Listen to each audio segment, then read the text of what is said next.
Hi everyone, this is Balazs from RacingBrick and this is the next Summer 2025 LEGO City set that many of you have been asking for, the 60466 Yellow Bulldozer. Strange name, yes it is yellow, but does that mean there will also be a non-yellow city bulldozer? Anyway, I'm here to show you all the cool details of this build, and I also have two construction city sets from last year with me to see how they can be played together and how the continuity of this sub-theme works. Let's get started. By the way, the box just says bulldozer and I love that scene. We really should see this much fun on every LEGO set. The back shows a different view and also the insane amount of functionality hidden in a city set, but let's take a look for ourselves.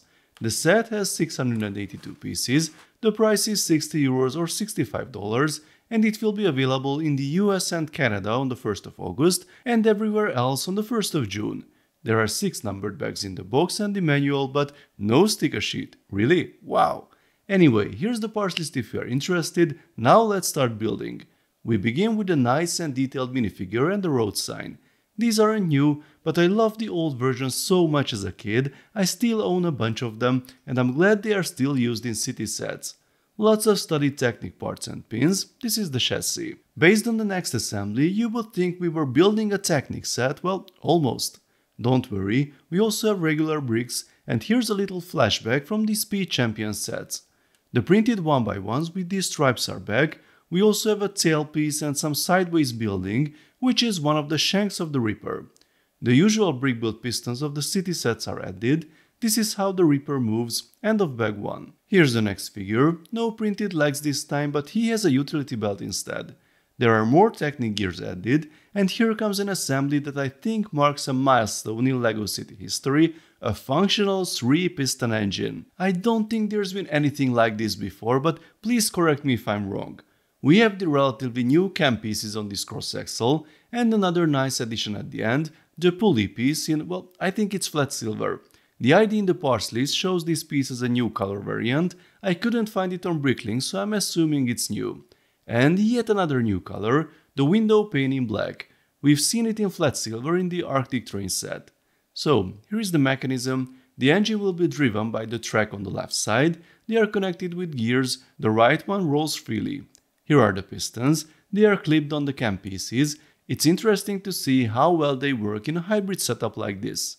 Bright light orange slopes from the McLaren P1, another black window pane piece, and our first printed element with the familiar logo. The last assembly of the back covers the engine, but it remains easily accessible. Obviously, the silver pulley hasn't been recolored just for the engine, although it won't be very visible here. It took a while to assemble 104 track parts, we got 4 spares, and our bulldozer is now rolling. Another guy added to the team, then the cab with all the controls takes shape. The cab is finished, and here's a part that's new in 2025, a trans-orange 1x1 dome piece. With the last assembly, we return a little to Technic land, then the inverted arch pieces from the Speed Champions F1 sets appear in dark bluish grey. The surface is covered with more slopes and tiles. Then we expand the assembly, and now it's time to mount it on the bulldozer. It's quite an unusual solution as we literally have to bend parts to connect the pins. I don't think this happens often with official sets. There's another attachment point at the rear, and the last parts to add are these lights, and we are finished. And we even have a handful of extra parts to play with, nice! So here's the finished build with all the minifigures and accessories, and it looks great. And it is huge too. As you can see, the driver sits quite high above the minifigures and the city car can almost disappear behind the blade. In terms of functionality, we can lift the blade, but there is no tilt function. The Reaper can also be moved, it would go far below the ground. The biggest attraction is pretty well hidden. You have to look closely to see the moving camshaft from the side or the rotating cooler fan at the front. If we remove the engine cover, we can see the pistons in motion. The operation is super simple and straightforward, nothing falls off easily, it is definitely a stable set. And what about the sets from last year, how do they fit together? Well, it's a perfect construction crew, same color, same livery, there really is a continuity in the city sub-themes now. I didn't get a chance to show you these sets in detail last year by the way, there are tons of reviews so I'm sure everyone has already checked out the details. But these two have started the journey of good-looking city heavy machinery with working realistic features that practically bring Technic level functionality to the city world. This is a fully articulated and working excavator. There's even an engine hidden in here, looks great. And then of course, there is the gigantic mobile construction crane with the custom boom pieces, the ballast blocks, the outriggers and their floats, smooth operation and a very impressive reach when extended. So yes, as Chris said in our last interview, the aim is to expand the city universe every year. We don't need another fire station or police station every year, but sets that can be played together, that visibly belong to the same universe and have the same design language. I really like the new direction LEGO City is taking, and this bulldozer is another great example of that.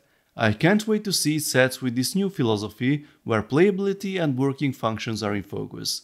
No weird adult targeting, real play sets with a cool design, and they are not afraid to incorporate solutions from other teams. It almost looks like City is trying to fill the void left by Technic when they decided to focus primarily on looks rather than features. Yes, it's just a joke, so to speak, but City's recent development could be a model for other teams.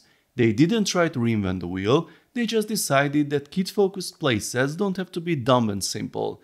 They can look great, they can have clever building techniques and lots of playable features, but still stay within the age rating limits. Meanwhile, I feel like Technic is desperately trying to become icons, but with Technic parts, and that just won't work. They should really focus on working functions. Okay, the last two sets have been promising, but that's maybe a topic for another video. So, getting back to the bulldozer, the RRP here is €60 or $65. It more or less fits into the city range considering the piece count, although the remix vehicles might offer more play features and more parts for the same price. But as I always say, check your local retailers, especially in Europe. I've seen this set for €45 already and it hasn't even been released yet. It's a great looking and very playable set for that price, really worth to try. Please let me know folks what you think of this set and the whole city construction range. Let's talk about it in the comment section. If you enjoyed this video then please give it a thumbs up and don't forget to subscribe with notifications as more exciting LEGO videos are coming soon. See you next time, bye bye.